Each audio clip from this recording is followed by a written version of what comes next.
Olá, tudo bem?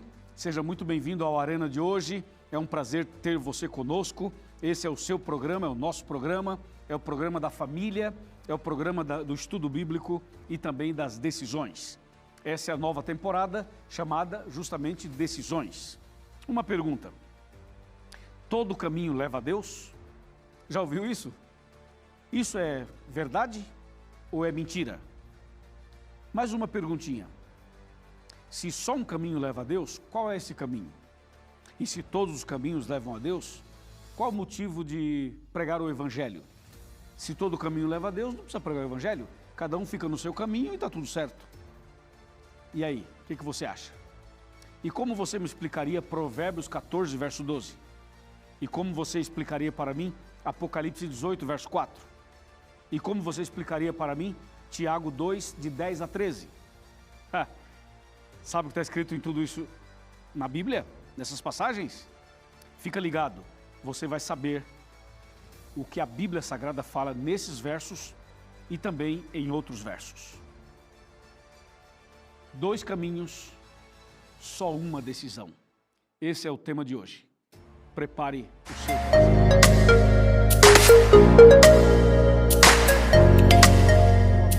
Agora sim, nós estamos prontos para abrir a palavra de Deus e nos aprofundar no tema de hoje.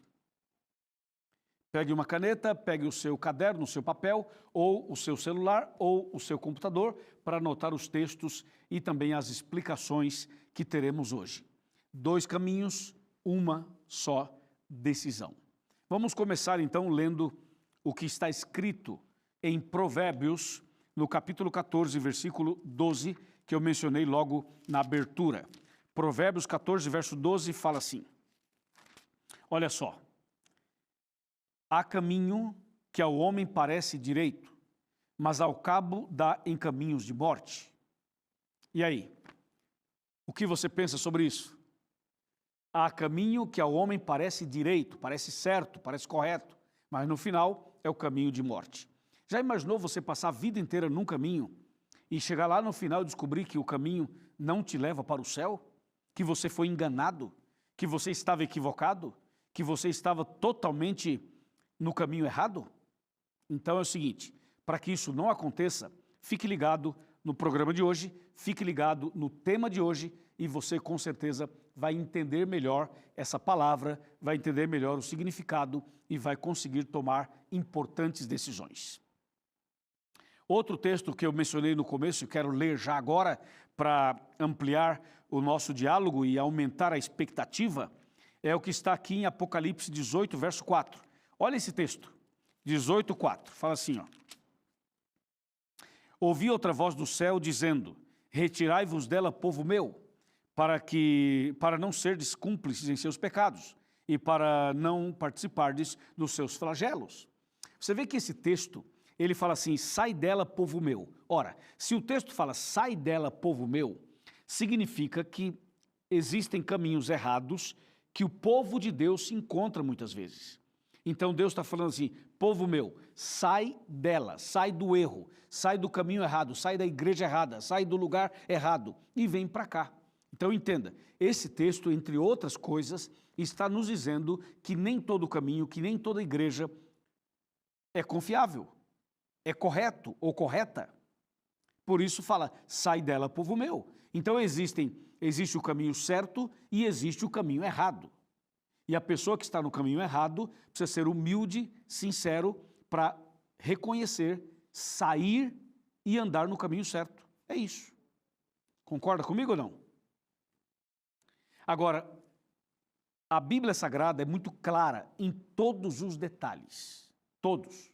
E eu vou te mostrar agora outro texto para então a gente entrar profundamente no assunto, entrar profundamente no tema de hoje. Veja só, eu vou para Mateus capítulo 7, vamos comigo para Mateus 7 e vamos analisar os versos 13 e 14 que dizem assim: entrai pela porta estreita, larga é a porta e espaçoso o caminho que conduz para a perdição, e são muitos os que entram por ela. E porque estreita é a porta e apertado o caminho que conduz para a vida, e são poucos os que acertam com ela. Esse texto está dizendo que existem dois caminhos, que existem duas portas, que existem duas possibilidades: o caminho certo e o caminho errado. O caminho certo aqui aparece como caminho estreito e o caminho errado aparece como caminho largo. Bom, se a Bíblia menciona dois caminhos, significa que eu tenho liberdade de escolha, que eu decido, que eu escolho, que a decisão é minha. Então você precisa saber quais são esses caminhos e aí você fala assim: eu quero seguir o caminho certo. E eu já sei qual é o certo e por isso a minha decisão é essa daqui. Esses dois caminhos aparecem na Bíblia de forma diferente. Em cada parte da Bíblia, esses dois caminhos aparecem através de uma outra linguagem, através de uma outra história, por exemplo. Quer ver? Lá em Gênesis, você encontra os dois caminhos quando você lê Deus e o diabo. Deus representa o caminho certo, o diabo o caminho errado. Lá também você encontra luz e trevas. A luz é o caminho certo, trevas o caminho errado. Lá você encontra Abel e Caim. Abel o caminho certo, Caim o caminho errado. Aí você continua e você encontra Davi e Golias, Sansão e Dalila. Aí você continua lendo na Bíblia, analisando na Bíblia, e você vai descobrir, sabe o quê? Que existe o caminho estreito e o largo, o trigo e o joio, o céu e o inferno, a verdade e a mentira, e tem mais. Tem aqueles dois tipos de homens em Mateus: aquele que construiu a casa na rocha e o que construiu na areia. Concorda ou não? Então, são dois tipos de pessoas: aquele que constrói na rocha e aquele que constrói na areia. São os dois caminhos. Você também encontra na própria Bíblia outras expressões, como por exemplo, a trindade do bem e a trindade do mal. A trindade do bem é o Pai, o Filho e o Espírito Santo. A trindade do mal é o dragão, a besta e o falso profeta. Certo? Você também encontra na Bíblia duas cidades, Jerusalém e Babilônia. Você encontra dois selos, o selo de Deus e o selo da besta. Você encontra no Calvário dois ladrões, um que se arrependeu e o outro que não se arrependeu. Você encontra ainda no livro do Apocalipse duas mulheres, isto é, duas igrejas. Apocalipse 12, a igreja verdadeira, e Apocalipse 17, a igreja falsa. E aí você continua, você encontra o sábado na Bíblia e as pessoas por fora forçando e tentando defender o domingo. E por aí vai. A gente pode ficar aqui um bom tempo mencionando os dois caminhos. E aí, qual caminho você deve seguir? Qual caminho você deve andar? Bom, o caminho estreito, que é o caminho de Deus, da luz, da verdade, do céu, de Abel, de Davi. O caminho do trigo, da trindade do bem, do selo de Deus, de Jerusalém, de Apocalipse 12. É ou não é? Então você percebe que o caminho certo é muito claro na Bíblia e o caminho errado também. Por exemplo, em Apocalipse 12 e Apocalipse 17, você encontra no 12 o símbolo de uma mulher vestida de sol, com a lua debaixo dos pés e uma coroa de 12 estrelas na cabeça.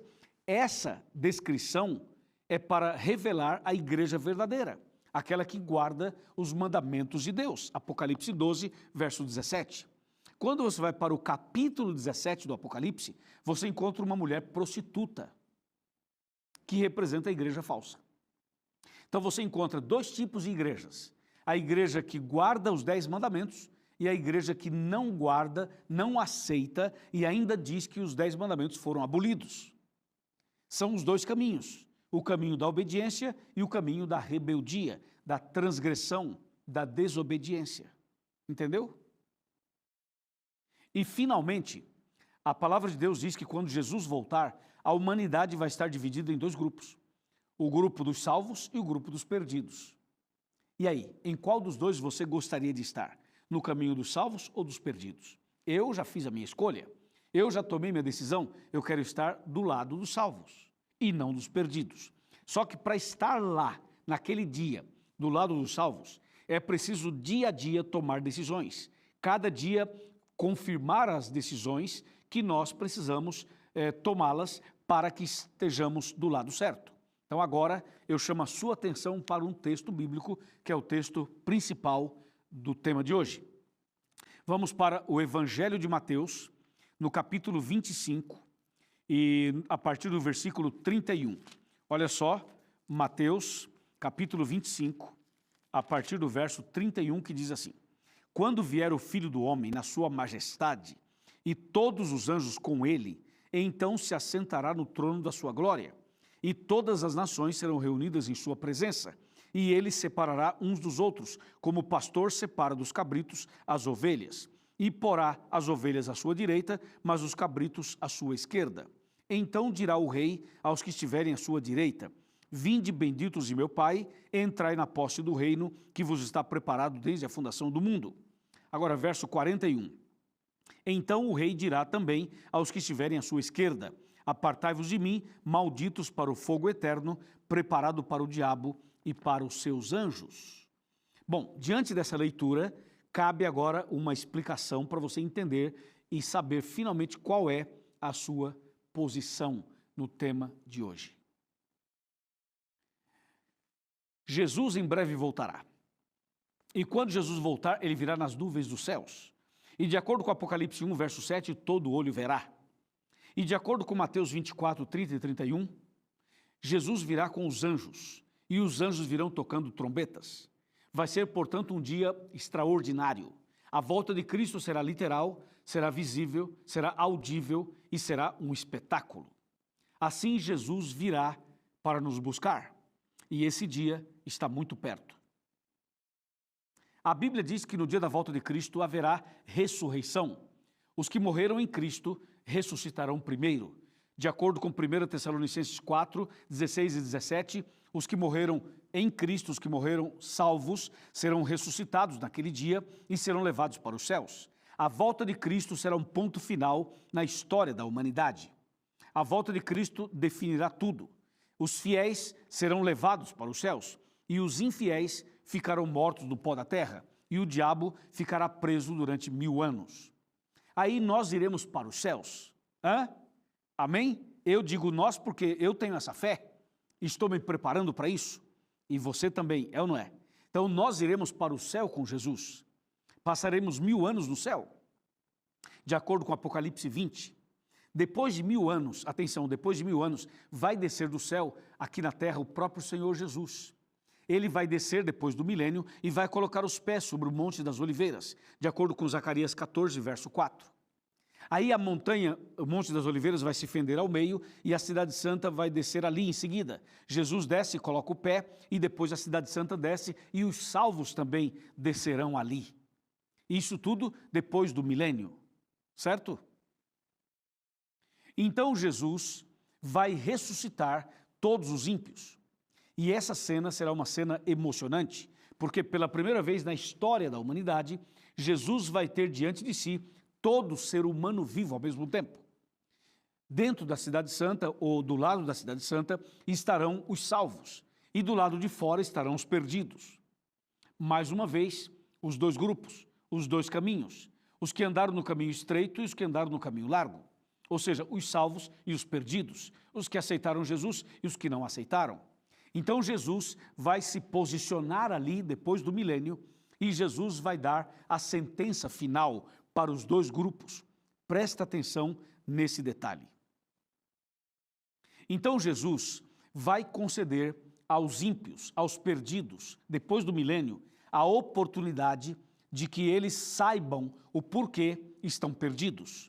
Claro que, em regra geral, eles já saberão, mas Jesus é tão justo e tão perfeito que ele vai dar aos ímpios uma oportunidade de relembrar os momentos de oportunidades que eles tiveram para serem salvos.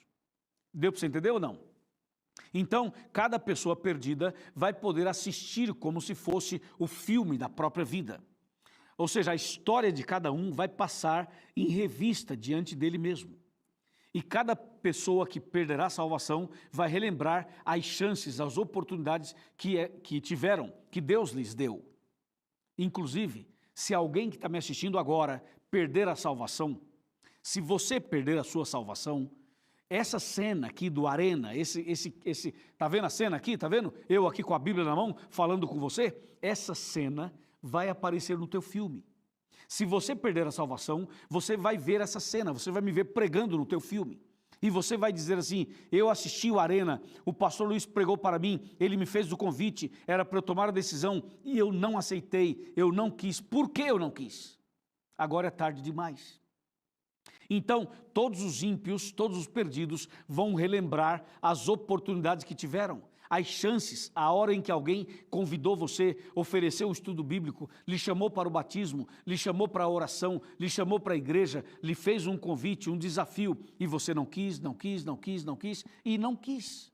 Então, depois do milênio, os ímpios todos vão relembrar as chances que tiveram, as oportunidades que tiveram. E o próprio Satanás vai assistir o filme da própria vida. Com certeza vai ser um filme de terror, é ou não é?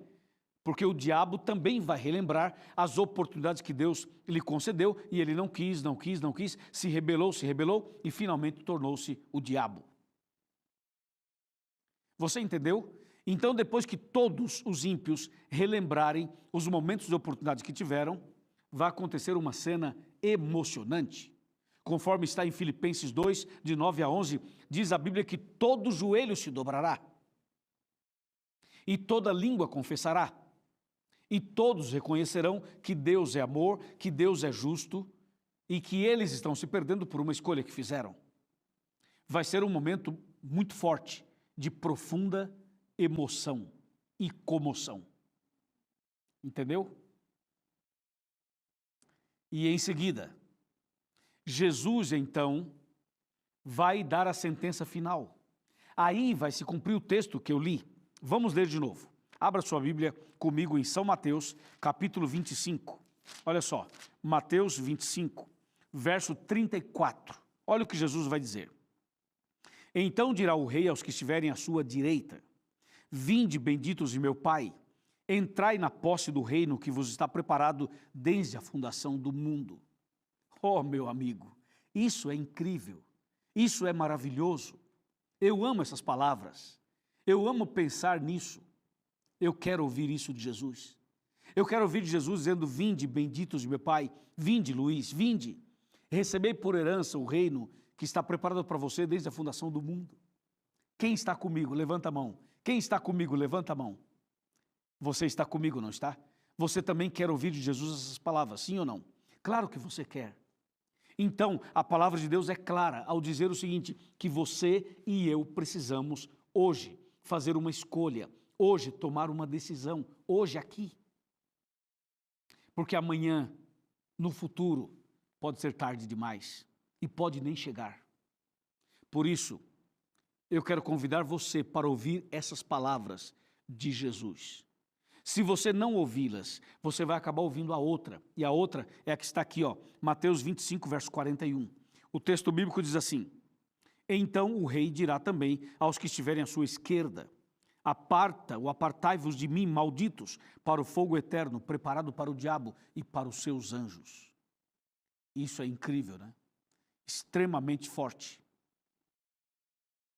Jesus vai dizer para os perdidos: aparta-os de mim, para o fogo eterno.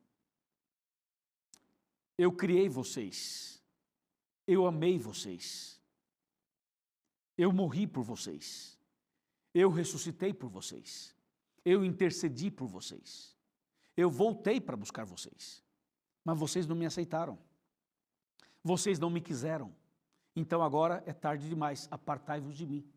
Mas eu quero que vocês saibam uma coisa a mais: o fogo e enxofre, onde vocês serão submetidos, lançados, não foi preparado e não foram preparados para vocês.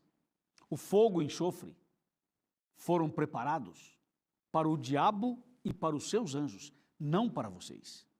Mas vocês fizeram a escolha, vocês tomaram essa decisão, e essa é a decisão de vocês.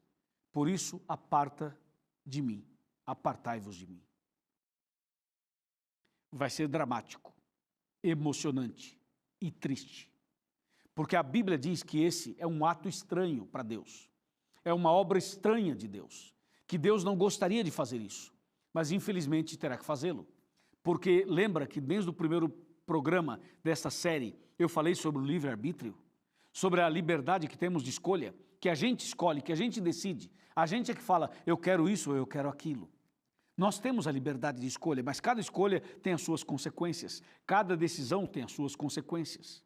Por isso, você que está me assistindo agora, você que está em casa, você que está no trabalho, você que está no hospital, você que está numa cadeia, você que está no meio da rua, você que está na sala, na cozinha, no quarto, você que está em outro lugar qualquer, essa é a sua chance, esse é o seu momento, essa é a sua oportunidade. Deus está chamando você para você tomar a decisão agora, fazer parte da igreja verdadeira, andar no caminho certo, Apocalipse 12, andar pelo caminho estreito, tomar uma decisão, servir a Deus, nascer de novo, ser batizado. Eu sei que lutas nós temos, todos temos e todos teremos, mas isso não é motivo para você não aceitar. O fato de você passar por provas, por problemas, por dificuldades, por perseguições, por perdas, por rejeição, por tanta coisa, isso não é motivo para você rejeitar. Algumas pessoas falam, pastor, eu não vou para a igreja porque está cheio de pecadores, de gente má na igreja. Claro, a igreja é um hospital para pessoas doentes. Eu sou pastor desta igreja. A igreja é composta de pessoas com problemas, como você e eu. E esse é o lugar para nós. É aí que você tem que estar, entendeu ou não? Amém? Por isso, meu amigo e minha amiga, venha conosco, admita que você é pecador, admita que você não é perfeito e vamos andar com Deus, vamos servir a Deus e vamos nos preparar para a volta de Cristo e para a vida eterna. Amém? Vem cá, chega mais perto. Vamos sentar aqui no meu sofá, porque eu quero ler mais um verso bíblico para você. E para isso eu lhe convido assim de maneira muito gentil, mas muito amorosa também, para você vir aqui pertinho de mim. Eu sou o seu pastor. Sabia que eu sou o seu pastor? E eu estou aqui para lhe orientar com base na Bíblia. Estou aqui para mostrar na Bíblia o caminho certo, o caminho da salvação. Você quer ser salvo, não quer? Você quer estar do lado certo naquele dia, não quer? Você quer fazer parte daqueles que vão receber a eternidade, não é verdade? Por isso, hoje é dia de você fazer a escolha. Hoje é dia de você fazer a decisão. Deus está chamando você.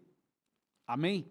Eu quero então convidar você a ler comigo outra vez Apocalipse 18, verso 4, que diz assim. Olha só.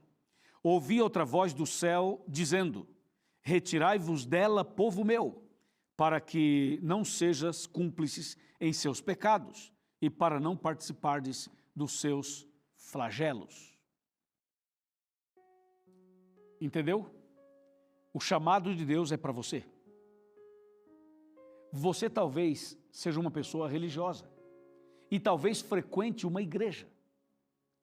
Mas talvez a igreja que você frequenta é aquela que diz assim, a lei foi abolida, os mandamentos foram abolidos. Se você está numa igreja que pensa assim, que fala assim, então o texto bíblico é também para você, que diz, sai dela, povo meu. Sai dela, povo meu. Deus tem um povo sincero, que está no caminho largo. E Deus está chamando você para o caminho estreito. Talvez você pertença a uma denominação que tem pessoas muito boas, mas que não ensina a Bíblia como deveria ensinar. E Deus está chamando você, para que você venha para cá, para que você nasça de novo, para que você se entregue totalmente, para que você comece uma vida nova, para que você comece agora a se preparar de verdade para a volta de Jesus. Você aceita? Você quer? Tenho certeza que sim. Se você aceita, se você quer, levante a mão e diga, pastor, eu quero andar no caminho certo, eu quero pertencer à igreja verdadeira, eu quero passar pelo batismo, eu quero começar tudo de